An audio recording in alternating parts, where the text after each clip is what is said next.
Hello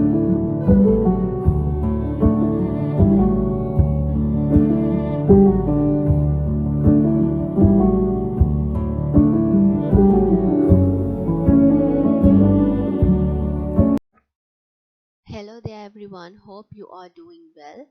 So today we are going to focus our attention to the second lesson of the grade 10 syllabus, that is the motion in a straight line.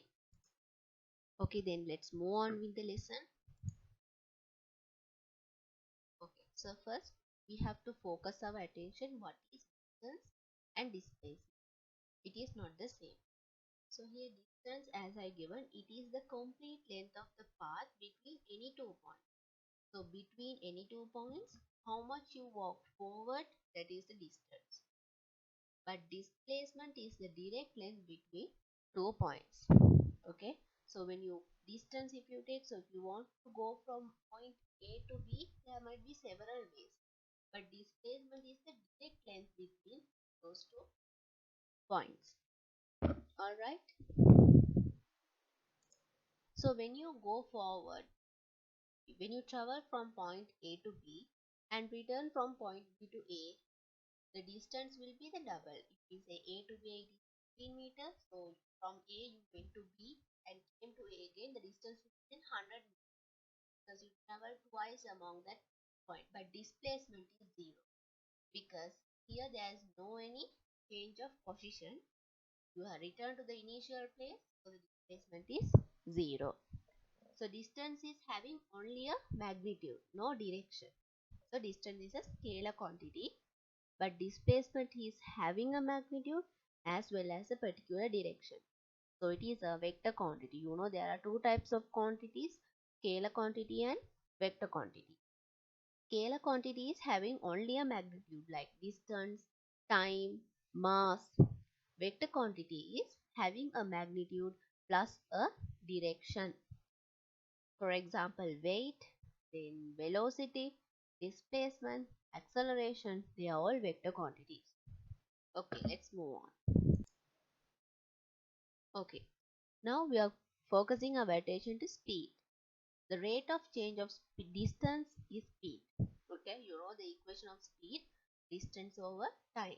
You want to find the average speed, that is the total distance over total time. So the unit for speed is ms minus 1, or else you can take kilometers per hour. Okay,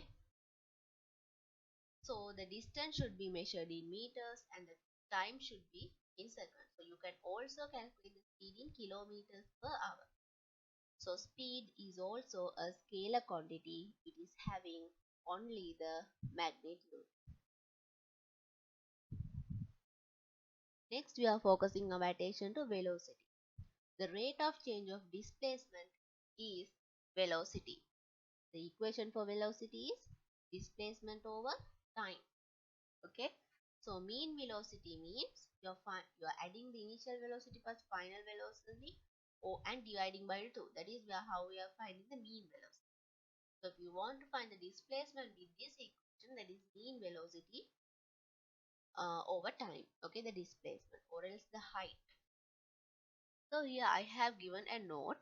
When an object is thrown up, initially it has a certain velocity, and when gone up, velocity becomes 0.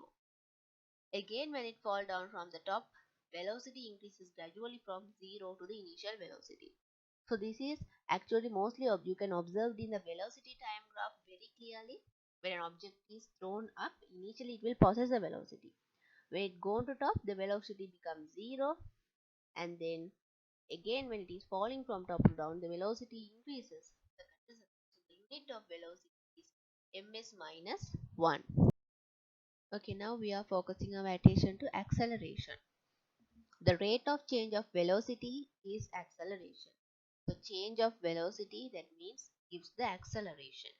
So if the velocity is increasing, then acceleration increases. That means the vehicle speeds up.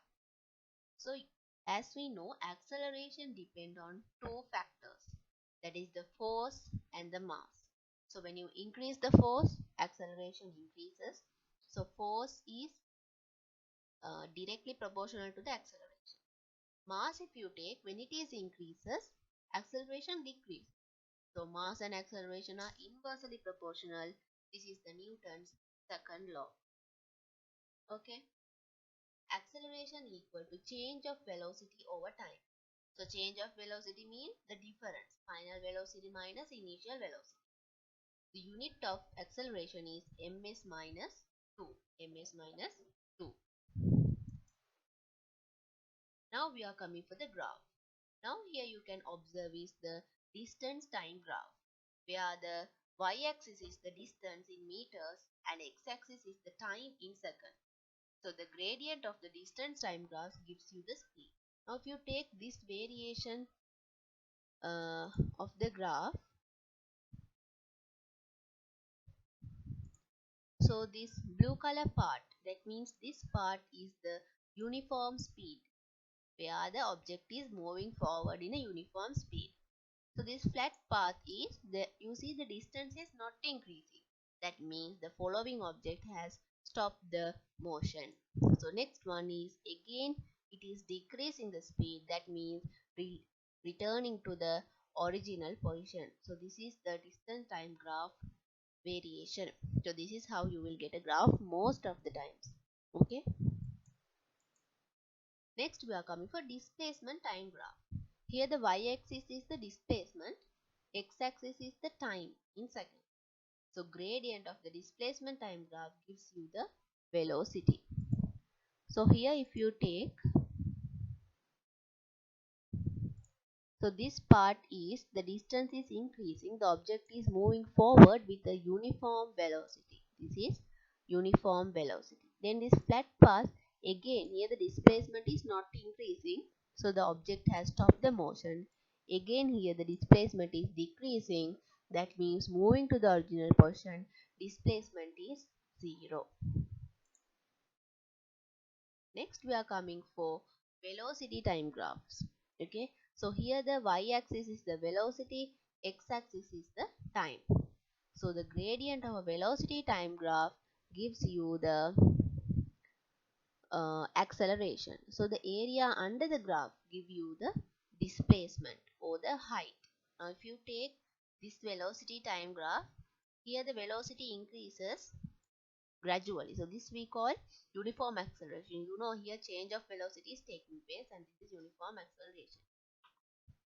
Here this flat path is the object is moving constant velocity, the same velocity. Again here the velocity is decreasing, that means this is deceleration. Okay, velocity decreases, this is deceleration. Now here you can see this is the acceleration and the deceleration in a velocity time graph. This is how it is mentioned. Acceleration will be in this curve and deceleration will be